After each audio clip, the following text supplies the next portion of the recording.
So today, as part of our lecture series, Crimes and Laws, we will be dealing with the topic that is POCSO Act of 2012. Crimes and Laws series తరుణంలో మనం ఈరోజు POCSO Act 2012 గురించి తెలుసుకుందాం. So POCSO Act, it means Protection of Children from Sexual Offences Act. Now we have seen that children are the future of the nation. The future of the nation totally depends upon the children. So if they don't have any kind of proper childhood, or if they suffer any kind of difficulties in their childhood, it will affect their physical and mental status, and tomorrow they may not become a proper citizen or a responsible citizen, and the future of the country will be in dark. So చిన్నపిల్లలు అనే వాళ్ళు ఈ దేశం యొక్క భవిష్యత్తు. వాళ్ళ ఎదుగుదల ప్రాపర్గా లేకపోతే రేపొద్దున దేశం భవిష్యత్తు కూడా ప్రశ్నార్థకంగా మారుతుంది. So for the protection of children it is essential. Childhood is a period where you have the cognitive development of a child, where he learns the social, the cultural, the other aspects of the life. But if you neglect that kind of thing, or if he suffers any kind of difficulties during this particular phase, automatically he will not become a well-grown person, and it will lead to some sort of difficulties in his daily livelihood if he becomes an adult. So బాల్యంలో తను ఎలా ఎదగాలి, ప్రాపర్గా ఎదగాలి, ఎటువంటి disturbance లేకుండా ఉండాలి. లేదా రేపొద్దున తను ఒక రెస్పాన్సిబుల్ సిటిజన్ లాగా కాడు. సో దానివల్ల దేశ భవిష్యత్తు ఎటువన్నా ప్రశ్నార్థకరంగా మారుతుంది. So POCSO act especially deals with the children to ensure that they get a proper physical and emotional as well as psychological development during their childhood. ఇక్కడ చిల్డ్రన్ మీద ఎందుకు అంత కాన్సన్ట్రేషన్ చేస్తున్నారంటే, ఒకవేళ చిల్డ్రన్ ఎక్స్ప్రెస్ చేయలేరు ఇటువంటి నేరాలు. ఒకవేళ ఒక అడల్ట్ మీద కానీ, ఒక యుక్త వయసులో ఉన్న వాళ్ళని ఎవరి మీద జరిగితే వాళ్ళు చెప్పగలుగుతారు, కానీ చిల్డ్రన్ చెప్పరు. వాళ్ళు చెప్తే భయపడతారు. సో అటువంటి సిచ్యువేషన్స్లో ఏం జరుగుతుంది అనేది మనం పరిశీలించాలి. అటువంటి సిచ్యువేషన్స్ కొరకే ఇటువంటి చట్టం ఒకటి ఉంది, that is protection of children from sexual offences act. చాలా పాపులర్లీ దీన్ని POCSO చట్టం అని కూడా అంటారు. So now we will see the introduction pertaining to this particular enactment. So this law was enacted in the year 2012, especially to protect children from sexual offences. So 2012లో ఈ చట్టం చేశారు, ఎందుకంటే పిల్లల్ని ఈ సెక్షువల్ అఫెన్సెస్, లైంగిక నేరాలు ఏవైతే ఉన్నాయో అవి ప్రొటెక్ట్ చేయని కోసం. జనరల్ లాలో కూడా మనకు ఉన్నాయి, కానీ ఏంటంటే పిల్లలు అనేది ఒక స్పెషల్ కేటగిరీలోకి వస్తారు. వాళ్ళు జనరల్ అడల్ట్స్ లాగా మనం వాళ్ళని ట్రీట్ చేయలేము. పసి మనసు, లేత వయసు కాబట్టి మనము ఒక స్పెషల్ ప్రొవిజన్స్ ప్రకారమే వాళ్ళని చూడాల్సింది. So it applies to all the children. So this act applies to all the children. అంటే దీంట్లో ఆడపిల్లలే లేకపోతే మగపిల్లలే అని కాదు, ఆడపిల్లలు, మగపిల్లలు ప్లస్ లింగ విరుద్ధమైన ఈ ట్రాన్స్జెండర్ కమ్యూనిటీ చిల్డ్రన్ కూడా వస్తారు. So age under 18. So under 18. So మనం చూసినట్లయితే 14 నుంచి 18 వరకు వాళ్ళకి యుక్త వయసు ఉంటుంది, వాళ్ళకి అర్థమవుతుంది. కానీ ఏంటంటే వాళ్ళు చట్టం వాళ్ళని కూడా 18 కంటే బిలో ఉంటే పిల్లల్లాగానే పరిధిలోకి తీసుకెళ్తుంది. So it ensures, this act ensures child-friendly judicial procedures. So even though the regular judicial procedures are there, they are not enough, and they may not help in actual development or protection of child. So in order to ensure the proper development and protection of child, special provisions are made under this particular enactment. So మనకి ఈ act ప్రకారంగా special child friendly procedures అనేది ఉంటుంది. So regular కోర్టుల నేరాలకి మనం ఏమైతే procedures వాడతామో అవి ఎలాగో ఉన్నాయి, కానీ ఇక్కడ మనం స్పెషల్ కాన్సన్ట్రేషన్ చైల్డ్ ఫ్రెండ్లీ ఉండాలి, పిల్లలకి ఎటువంటి బాధ కలగద్దు ఆ ప్రొసీజర్లో. సో దానికోసం స్పెషల్ ప్రొవిజన్స్ ఏవైతే ఉన్నాయో అవి POCSO చట్టం కింద చేయబడ్డాయి అన్నమాట. So before we can venture in to the various aspects of the POCSO act, first we have to understand the historical context and as well as the need for making such kind of act. Why do you require such kind of act? So మనము POCSO చట్టం గురించి తెలుసుకునే ముందు అసలు ఇటువంటి చట్టం చేయాల్సిన అవసరం ఎందుకు వచ్చింది, ఎటువంటి పరిస్థితుల్లో ఇటువంటి చట్టాలు చేశారు అది అనేది పరిశీలించడం ఫస్ట్ మనం చేయాల్సిన పని. So now we will look into the historical aspects of POCSO act 2012.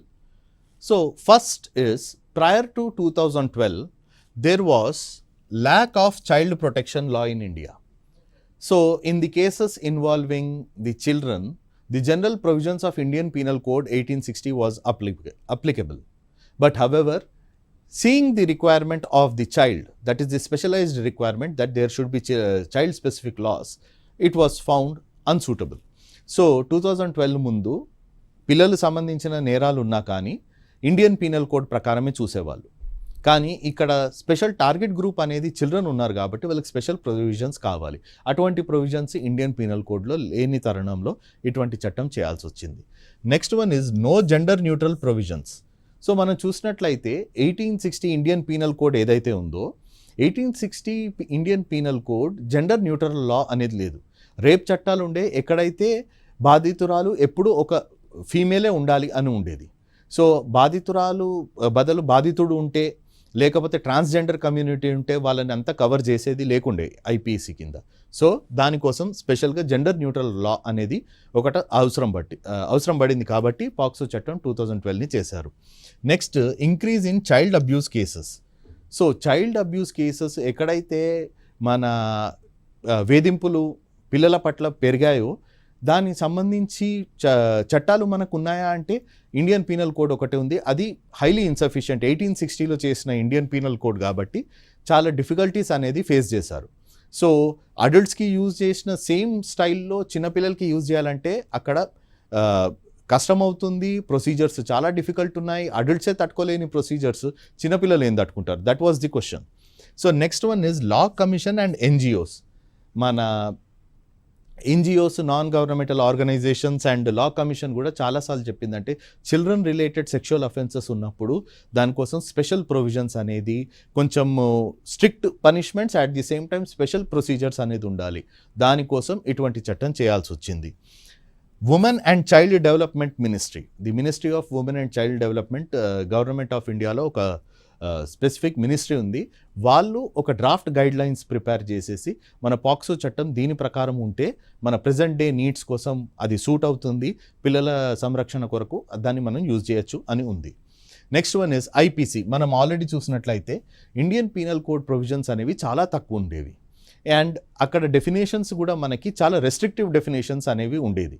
So wide offences దానివల్ల ఏమవుతుందంటే ఒక వెరైటీల క్రైమ్ జరిగింది, అది క్రైమ్ అందరికీ తెలుసు, కానీ ఇండియన్ పీనల్ కోడ్ అప్లై చేయాలంటే అది అక్కడ సూట్ కాదు, ఎందుకంటే ఆ డెఫినేషన్ ప్రకారంగా లేదు కాబట్టి అది నేరం కాదు, అది వేరే ఏదో అయిపోయేసి మన నేరస్తులు ఎవరైతే ఉండేవాళ్ళో వాళ్ళు కోర్టులో అక్విట్ అయ్యేవాళ్ళు. Next need for child friendly procedures. So మనకందరికీ తెలిసినట్లు ఏందనంటే క్రిమినల్ లా ప్రొసీజర్స్ అనేవి కొంచెం ఇబ్బందికరంగా ఉంటుంది, పదే పదే కోర్టుకు వెళ్ళాల్సి వస్తుంది, ఓపెన్ కోర్టులో స్టేట్మెంట్స్ ఇవ్వాల్సి వస్తుంది. సో పబ్లిక్ ప్రాసిక్యూటర్ వాళ్ళు క్వశ్చన్స్ చేస్తారు, ఆపోజిట్ సైడ్ వాళ్ళు క్వశ్చన్స్ చేస్తారు. సో ఇటువంటి సమస్యలు ఇవన్నీ కోర్టులో వెళ్ళినాక ఆ సమస్యని తట్టుకోవడం కానివ్వండి, మన బెదిరింపులు అనేవి ఉంటుంది, వేధింపులు అనేవి ఉంటాయి అదర్ సైడ్వి. సో ఇటువంటి సిచ్యువేషన్స్లో చిల్డ్రన్ ఒక పెద్దవాళ్ళే తట్టుకోలేని సిచ్యువేషన్లో చిన్నపిల్లలు ఎలా తట్టుకుంటారు? So that was the question. So to answer that particular question, they needed child-friendly procedures. So పెద్దవాళ్ళే కోర్టుకు వెళ్ళినప్పుడు భయపడినప్పుడు చిన్నవాళ్ళ పరిస్థితి అసలు ఏంటో అది మనం ఊహించగలుగుతాం. Next one is UN convention for the rights of child. India అనేది United Nations conventions on rights of child sign చేసింది. It is a signatory country. ఈ కన్వెన్షన్ ఏం చెప్తుందంటే చిల్డ్రన్ని అబ్యూజ్ నుంచి, ఫిజికల్, మెంటల్, సెక్షువల్ అబ్యూజ్ నుంచి వాళ్ళని ప్రొటెక్ట్ చేయాలని. ఆ యొక్క ఐడియల్స్ని, ఆ యొక్క ఆదర్శాలని మనం ఎలా ఇంప్లిమెంట్ చేయాలి, ఒక చట్టం చేస్తేనే ఇంప్లిమెంట్ చేయగలుగుతాం. So POCSO act 2012 was made to give effect to the obligations under United Nations conventions on the rights of the child. Next one is enactment of the POCSO act. So ఇవన్నీ factors ఒకటేసారి తీసుకొని children specific లా ఒకటి చేయాలి, sexual offences against వాళ్ళకి ఒక protection అనేది ఉండాలి, వాళ్ళ వెల్ఫేర్ అనేది చూడాలని 2012లో యాక్ట్ చేశారు. 2012లో యాక్ట్ చేసిన తర్వాత మనకి ఇండియాలో ఒక డిఫికల్ట్ ఒక సంఘటన ఒకటి జరిగింది. ఏది మన ఢిల్లీ నిర్భయ రేప్ కేస్ అనేది జరిగింది. దాని తర్వాత ఇండియన్ పీనల్ కోడ్లోనే రేప్ డెఫినేషన్స్ అవన్నీ చేంజ్ చేశారు, పనిష్మెంట్స్ స్ట్రిక్ట్ చేశారు. కాబట్టి సేమ్ అలాగే చైల్డ్ రిలేటెడ్ అఫెన్సెస్లో కూడా డిఫరెన్స్ ఉండాలి, అది ఇంకా సీరియస్గా తీసుకోవాలి, పనిష్మెంట్స్ కూడా పెంచాలని చెప్పేసి 2019లో అమెండ్మెంట్ సవరణ అనేది జరిగింది. అక్కడ మనకు పనిష్మెంట్స్ ఇంకా స్ట్రిక్ట్ చేసేసారు, ప్రొసీజర్స్ సింపుల్ చేసేసి పనిష్మెంట్స్ అఫెన్సెస్ని కూడా వైడ్గా చేశారనమాట. చిన్న డెఫినేషన్ని కూడా పెద్ద డెఫినేషన్ చేసి దాని రిలేటెడ్ ఎటువంటి యాక్ట్స్ ఏవైతే ఉన్నాయో అవన్నీ పరిధిలోకి తీసుకొని పాక్సో చట్టం కింద ఇంకా స్ట్రిక్ట్ చేయడం జరిగింది 2019 అమెండ్మెంట్ ద్వారా. So under this particular background, historical background of POXO Act 2012, we have seen that there is lack of child-friendly procedures. The present laws were not inadequate to handle these situations, and the child needs special care and protection. So the aim of this particular act is not only to punish the wrongdoer, but also to ensure the protection of the child. So మనం ఇక్కడ ఏమి ఏంటంటే ఈ చట్టాన్ని main నేరస్తుల్ని శిక్షించడమే కాకుండా పిల్లల్ని వాళ్ళ భవిష్యత్తుని కూడా ప్రొటెక్ట్ చేయాలి. సో ఈ 2 ఎయిమ్స్తోని ఈ యాక్ట్ అనేది 2012లో చేయడం జరిగింది. 2019లో ఏవైతే పనిష్మెంట్స్ ఏవైతే ఉన్నాయో ఆ పనిష్మెంట్స్ కూడా బాగా పెంచారు. సో అవి కఠినంగా చేశారనమాట. So now we will proceed to the next area, that is objectives of the POCSO act. Why this act was made? We have seen the historical background which necessitated making of this particular enactment. ఇప్పుడు మనం ఇంతకుముందు చూసినట్లయితే ఏ సందర్భంలో ఇటువంటి చట్టాలను చేశారు, తర్వాత ఈ చట్టం అయినాక అసలు ఏంటి ఈ చట్టం యొక్క ఉద్దేశం అనేది మనం చూడాల్సింది. First, protection of children from sexual offences. Protection of children from sexual offences. మనకి అఫెన్సెస్ నేరాలు ఏవైతే ఉంటాయో డిఫరెంట్ కేటగిరీస్లో ఉంటాయి. Economic related white collar crimes అంటారు, మన మనీ స్కామ్స్, ఫైనాన్షియల్ స్కామ్స్ అవన్నీ వైట్ కాలర్లో వస్తాయి. తర్వాత offences against body, murder, hurt ఇవన్నీ ఉంటాయి మనకి. తర్వాత అఫెన్సెస్ అగేన్స్ట్ ప్రాపర్టీ ఉంటుంది, రాబరీ, థెఫ్ట్ ఇవన్నీ మనకి దాని కింద వస్తుంది, forgery. Offences against person reputation అని వచ్చినప్పుడు మనకి డిఫెమేషన్, పరువు నష్టము, ఇటువంటివి అన్నీ అఫెన్సెస్ ఉన్నాయి. కానీ ఇక్కడ స్పెసిఫిక్ ఏంటంటే సెక్షువల్ అఫెన్సెస్, లైంగిక నేరాలు అనేవి ఉంటాయి, అవి చాలా సీరియస్గా ఉంటాయి అన్నమాట. సో ఒకవేళ సెక్షువల్ అఫెన్స్ ఎక్కడన్నా జరిగితే అది ఒక బాధితుడు ఒక జీవితాన్ని నాశనం చేస్తుంది. అది చైల్డ్ అంటే అది ఇంకా ఎక్కువ దాని ఇంప్లికేషన్స్ ఉంటాయి, దాని కాన్సిక్వెన్సెస్, దాని ఏదైతే రిజల్ట్ ఏదైతే ఉంటుందో చాలా డెడ్లీ ఉంటుంది ఆ అబ్బాయి మీద. సో సైకాలజిస్ట్స్ కూడా already they have said that children who are subjected to such kind of abuses from time to time tend to become very troubled adults.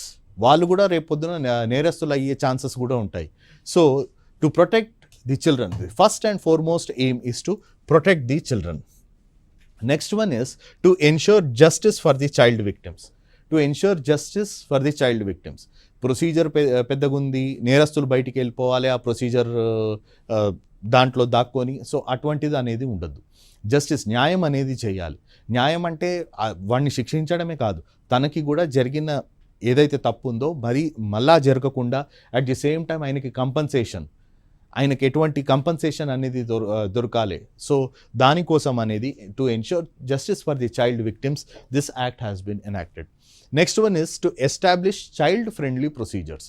So child friendly procedures అంటే regular procedure in the criminal law, it is clearly laid down in the Criminal Procedure Code. Now BNSS Act is there.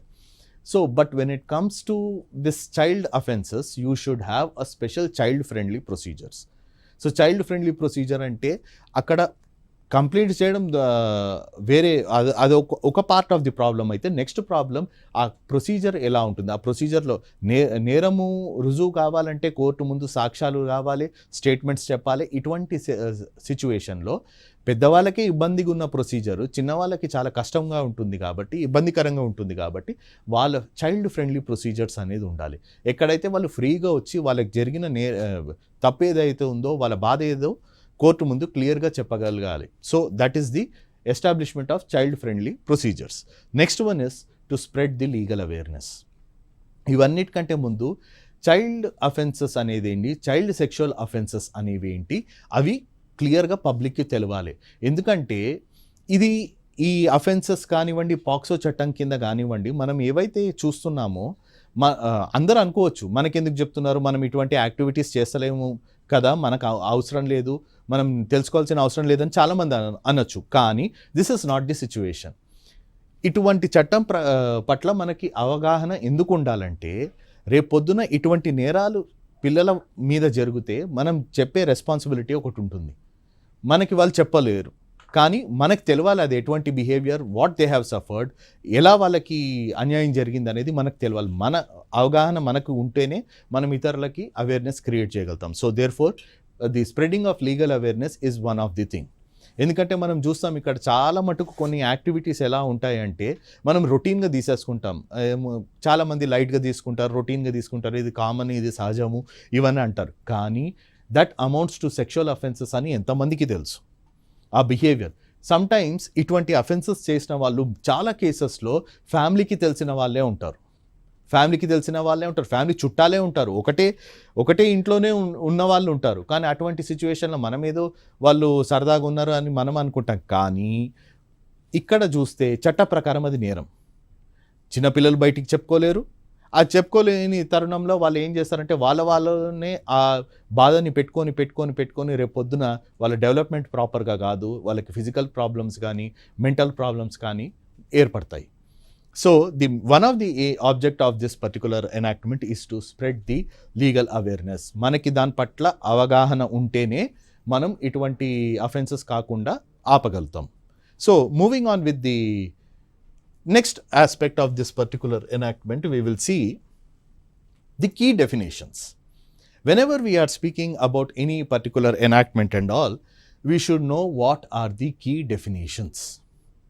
So this act defines some definitions such as child sexual offences and pornographic material. So why there is a need to define these things when it is already there? So the definition of child is already there under other enactments like Child Marriage Restraint Act, and then sexual offences are already there under IPC, and pornographic material, it is also there under IPC and Information Technology Act and all. Then why is there a need to define these things? There is a need to define all these aspects or to define all these definitions or offenses, because here we are dealing with a specified group. We are dealing with a special group of kids known as people known as the child. That is the persons who are not fully developed mentally or physically.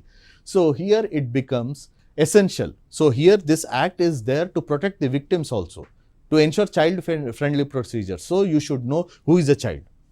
Then comes sexual offences. There are sexual offences which are defined under the Indian Penal Code and which are also defined under the newly made this thing, Bharatiya Nyaya Samhita. But here we are speaking about special offences which are applicable to the children or which are committed against the children. So given that particular circumstances, we have to take into consideration the sexual offences or the acts which amount to the offences. Then you have something called as pornographic material. Pornographic material is some kind of vulgar clipping showing the children or adults in the nude positions doing intimate activities and all. So definitions are there under the other enactment, but here it has to be child specific. So ఇక్కడ మనము చట్టంలో first and foremost చూసినట్లయితే major portion of ఈ act ఏదైతే చట్టం ఉందో అది it speaks about definitions. What kind of offences, ఈ డెఫినేషన్స్ అనేవి ఎందుకు అవసరం అంటే child sexual offence and pornographic material, ఈ డెఫినేషన్స్ అనేవి మనకి వేరే చట్టాలలో కూడా ఉన్నాయి. సో అవే కాకుండా this is a special enactment, ఇది ఒక స్పెషల్ లా చేశారు, దీనికి ఒక స్పెసిఫిక్ ఉద్దేశం ఉంది. చైల్డ్ అంటే పిల్లల్ని బాలుల్ని మన కాపాడాలి లైంగిక నేరాల అగెయిన్స్ట్. సో ఇక్కడ it is essential that they should define child అంటే ఎవరు ఆ పరిధిలోకి వస్తారు. నెక్స్ట్ సెక్షువల్ అఫెన్సెస్, లైంగిక నేరాలు అంటే ఎటువంటివి. లైంగిక నేరాల గురించి మనకి ఇండియన్ పీనల్ కోడ్లో భారతీయ న్యాయ సంహితలో కూడా ఉన్నాయి. కానీ ఇక్కడ స్పెషల్ టార్గెట్ గ్రూప్ మనకి చిల్డ్రన్ కాబట్టి ఎటువంటి అఫెన్సెస్ తీసుకుంటారు. చాలా మటుకు మనం చూసినట్లయితే డెఫినేషన్స్ మనకి ఏవైతే ఈ ఎనాక్ట్మెంట్లో ఇచ్చారో, ఈ చట్టంలో ఏవైతే ఇచ్చారో, ఐపీసీలో ఏవైతే ఇచ్చారో, బిఎన్ఎస్లో ఏవైతే ఇచ్చారో అవి సేమ్. కానీ ఇక్కడ అది చైల్డ్తో రిలేట్ చేసి చెప్తారనమాట. So therefore this Act also defines what is a sexual offense. Then pornographic material. Pornographic material అంటే మనము చాలామంది కామన్ లాంగ్వేజ్లో బ్లూ ఫిల్మ్స్ అంటారు, బూత్ చిత్రాలు అంటారు, ఇటువంటివి pornographic material.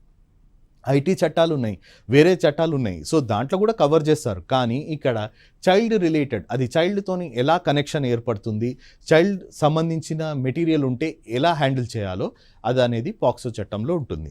So generally speaking, child is any person who is below 18 years of age. 18 years of age కంటే కింద ఉన్న వాళ్ళని చిల్డ్రన్ లాగా పరిధిలోకి తీసుకెళ్తారు. వాళ్ళు మగపిల్లలు కావచ్చు, ఆడపిల్లలు కావచ్చు, ట్రాన్స్జెండర్స్ కూడా కావచ్చు. Next sexual offences. Sexual offences లైంగిక నేరాలు ఏముంటాయి ఇక్కడ? Sexual assault, harassment against a child. Sexual assault అంటే లైంగిక దాడి, హరాస్మెంట్ అంటే వేధింపులు.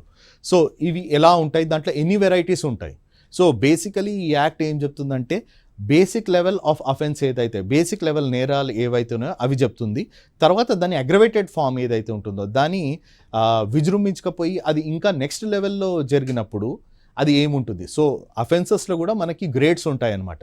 బేసిక్ అఫెన్స్ అనేది ఒకటి ఉంటుంది, అదే దాని అగ్రవేటెడ్ ఫామ్, దాన్ని మన ఫామ్ ఎట్లయితే పెరుగుతుందో దాని ఇంటెన్సిటీ కూడా పెరుగుతుంది. ఫర్ ఎగ్జాంపుల్, ఒక అతను ఇంకో అతన్ని చెంప మీద కొట్టాడు. So it is a basic offence.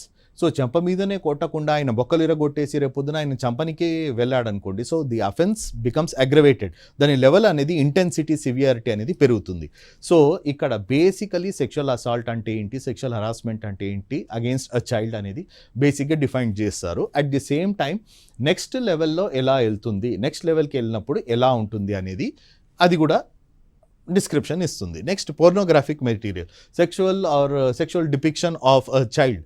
So నగ్నంగా కానీ అర్ధనగ్నంగా కానీ వీడియోస్లో, అదే కాకుండా ఆ చైల్డ్ లాగా కనిపించే పిక్చర్స్ కానివ్వండి, ఎవరన్నా ఇంటర్నెట్లో ఎలక్ట్రానిక్ ఫామ్లో ప్రింట్ మీడియాలో సర్క్యులేట్ చేస్తే ఎటువంటి చర్యలు తీసుకోవాలని. ఇటువంటి నేరాలు మనకి ఐపీసీలో, బిఎన్ఎస్లో ఉన్నాయి. కానీ ఇక్కడ వచ్చే వరకు మనకి ఏమవుతుందంటే నెక్స్ట్ లెవెల్లో ఉన్నప్పుడు ఏం చేయాలి, అది చిల్డ్రన్ రిలేటెడ్ అయితే ఏం చేయాలనేది మనకు పాక్సో చట్టం 2012లో క్లియర్గా డెఫినేషన్స్ కూడా ఉన్నాయి. So definitions, then aggravated form, punishment. Definition, aggravated form, punishment అనే తరుణంలో ఉంటుంది.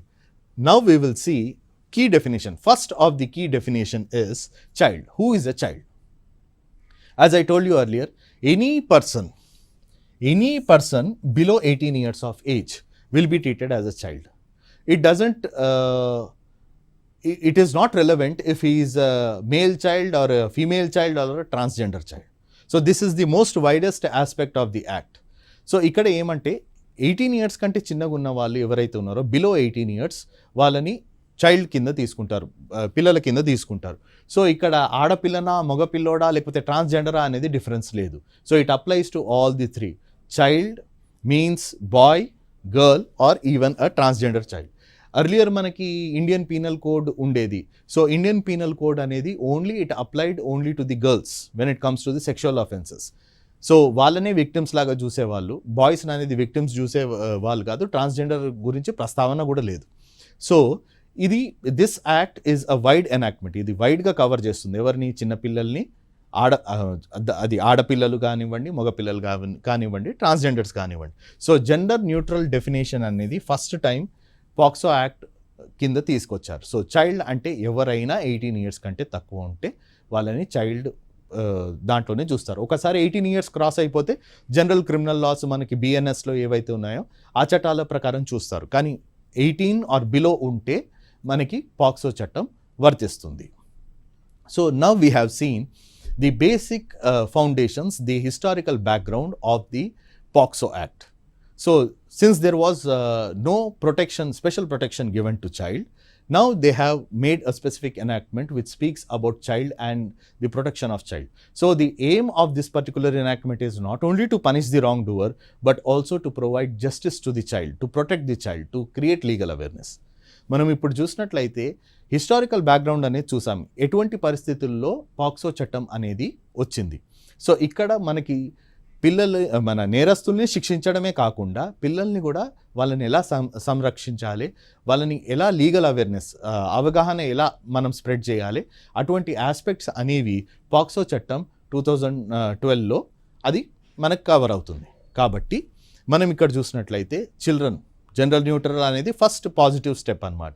సో ఆడపిల్లలు ఆడ మగ తేడా లేకుండా ఈవెన్ ట్రాన్స్జెండర్స్ని కూడా ఇంక్లూడ్ చేసేసి ఈ చట్టం అనేది ఫస్ట్ ఎటువంటి నేరాలు ఉంటాయి, సో లైంగిక నేరాలు పిల్లల అగేన్స్ట్ ఏవైతే ఉంటాయో దానికి సంబంధించి క్లియర్ ఫ్రేమ్వర్క్ అనేది మనకి ప్రజెంట్ చేస్తుంది.